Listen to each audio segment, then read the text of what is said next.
حضرت خالد بن ولید رضی اللہ تعالی عنہ کے انتقال کی خبر جب مدینہ منورہ پہنچی تو ہر گھر میں قہر مچ گیا۔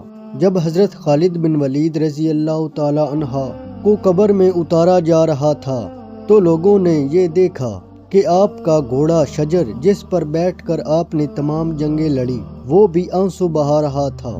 حضرت خالد بن ولید رضی اللہ تعالی عنہ کے ترک میں صرف ہتھیار تلواریں، خنجر اور نیزے تھے۔ ان ہتھیاروں کے علاوہ ایک غلام تھا جو ہمیشہ آپ کے ساتھ رہتا تھا، اللہ تعالیٰ کی یہ تلوار جس نے دو عظیم سلطنت روم اور ایران کے چراغ بجھائے۔ وفات کے وقت ان کے پاس کچھ بھی نہ تھا۔ آپ نے جو کچھ بھی کمایا وہ اللہ کی راہ میں خرچ کر دیا، ساری زندگی میدان جنگ میں گزار دی۔